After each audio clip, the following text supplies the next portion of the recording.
안녕하세요. 5월 29일 월요일입니다. 오늘은 요한일서 4장 11절 보시겠습니다. 사랑하는 자들아, 하나님이 이같이 우리를 사랑하셨은즉 우리도 서로 사랑하는 것이 마땅하도다. 아멘. 하나님의 사랑이라고 하는 것은 그 대표적인 것이 독생자 예수 그리스도를 이 땅에 보내주신 것이지요. 그것이 하나님의 사랑을 대표하는 내용입니다. 물론 그 이외에 여러 가지가 있지만 그래도 가장 대표적인 것이 예수 그리스도를 이 땅에 보내주셔서 십자가에 달려 피 흘려 돌아가시게 한 그래서 우리의 죄를 그 피로써 속죄하게 하는 그 일을 하나님의 사랑이라고 표현하고 있습니다. 하나님의 사랑이 있었기 때문에 우리가 하나님을 알게 되고 하나님을 믿게 되고 하나님께 갈 수 있는 길이 열린 것입니다. 아마도 하나님의 사랑이 아니었다면 우리는 하나님께로 갈 수 있는 아무런 길이 없었을 것입니다. 길이 없다면 어떻게 갈 수 있겠어요? 길이 있어야 가는 거죠. 자동차가 다니는 길도 있고 배가 다니는 바다의 길이 있고 하늘에는 비행기가 다니는 길이 있습니다. 아무 데로나 다니는 것이 아니라 그 길로 다니는 겁니다. 그래서 하나님께 가는 것도 길이 있어야 가는 거죠. 그 길이 뭐예요? 내가 길이요 진리요 생명이라고 하셨으니 예수님이 하나님께로 가는 길이라는 거예요. 오직 유일한 하나님께 가는 길은 예수님밖에 없다는 것입니다. 물론 다른 종교들도 길을 말합니다. 도라고 하는 게 길이잖아요. 도를 닦는다고 하잖아요. 그런데 그 도라고 하는 것이 길이라는 말이잖아요. 길도 짜니까. 근데 나름대로 돌을 닦을 수 있어요. 수양을 할 수 있고요. 또 그러한 돌을 닦는 과정을 통해서 어떤 경지에 도달할 수도 있습니다. 그러나 하나님께로 가는 길은 오직 예수밖에 없다는 거지요. 다른 길은 없어요.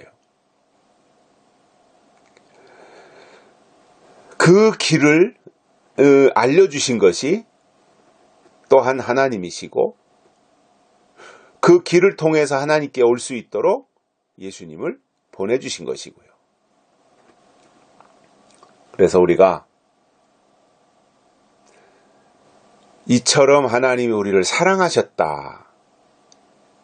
이것을 우리가 깨닫는 것이 신앙의 출발이잖아요. 신앙도 분명히 시작하는 출발점이 있고요. 끝나는 종착점이 있어요. 교회 처음 나왔다. 이것은 이제 시작한 거죠. 그래서 예수님의 십자가의 보혈을 이해하고 깨닫게 되고 내가 동의해서 세례를 받았다. 그러면 거기는 출발점인 거죠. 출발점. 거기가 종점이 아니잖아요. 거기서부터 이제 신앙생활을 시작하는 거예요. 그래서 저 높은 곳을 향하여 종점을 향하여 나가는 것입니다. 그것이 신앙이고 믿음인 거지요. 그 길을 올바로 가는 것이 또한 하나님께서 우리에게 요구하시는 그러한 모습이기도 하고요. 그래서 하나님이 그 아들 예수님을 우리 죄를 위하여 화목제로 보내주신 이것이 이같이 우리를 하나님이 사랑하신 것이 되기 때문에 사랑을 받은 자는 해야 될 일이 있습니다. 그게 뭐예요? 오늘 본문에 우리도 서로 사랑하는 것이 마땅하도다 이겁니다. 그렇다면 우리도 누군가를 위해서 목숨을 내버리고 죽어야 된다는 말입니까? 그럴 수는 없죠. 그런데 오늘 본문에서는 하나님이 같이 우리를 사랑하셨은즉 우리도 서로 사랑하는 것이 마땅하도다. 하나님의 사랑이 예수님을 화목제물로 보내주신 그것이 사랑이기 때문에 우리도 사랑하는 것이 마땅하다면 우리의 목숨도 내버려야 된다라는 말인가? 이렇게 생각하다 보면 어떤 극단주의로 빠질 수 있는 거잖아요. 그런데 하나밖에 없는 생명인데 그것을 어떻게 우리가 실천할 수 있겠습니까? 이론적으로야 가능하겠지만 실천한다고 하는 것은 불가능한 부분들이잖아요. 제가 계속해서 새벽 큐티를 통해서 설명하고 있는 것처럼 결국은 우리가 내 이웃을 내 몸과 같이 사랑해야 되는 거 맞습니다. 그런데 그것이 내 이웃을 위해서 내 목숨을 던진다는 것이 아니라 내가 만난 하나님을 내 이웃들에게 알려서 그들도 함께 하나님을 믿고 하나님의 자녀가 될 수 있도록 하는 길을 열어주는 것. 이것을 이제 설명하신 내용이고요.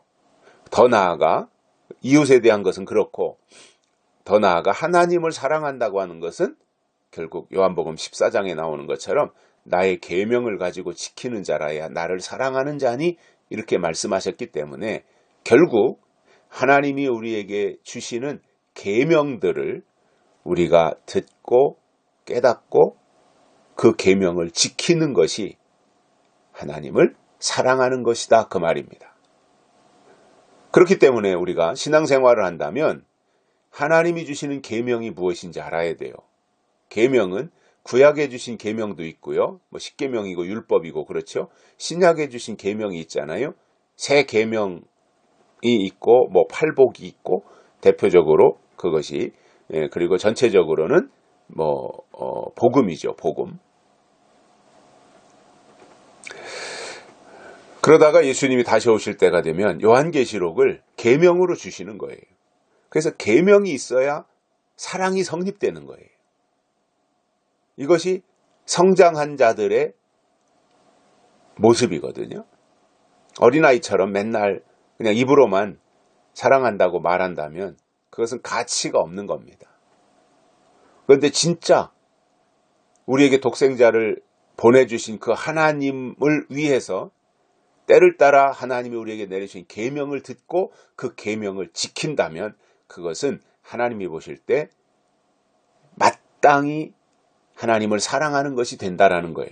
그래서 이웃에 대해서 우리가 보여줘야 될 사랑도 이 시대에 하나님이 내려주신 계명을 증거해서 그들의 영혼이 하나님께 갈 수 있도록 해주는 것. 이것이 사랑이고요. 하나님을 향해서도 때를 따라 우리에게 내려주시는 계명을 지키는 것이 하나님을 사랑하는 것입니다.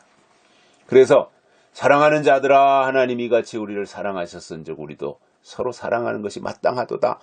맞는 거죠. 이렇게 해야지요. 근데 그 내용에 들어가서 볼 때는 이러한 차이점이 있다라고 하는 것을 알고 우리의 신앙생활이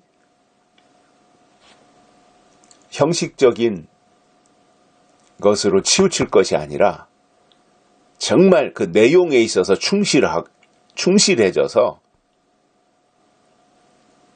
하나님이 우리에게 주신 계명이 무엇인지 알고 이 시대에 하나님의 계명을 지키는 그 믿음의 사람들이 되기를 소망합니다. 여기까지 하겠습니다. 고맙습니다.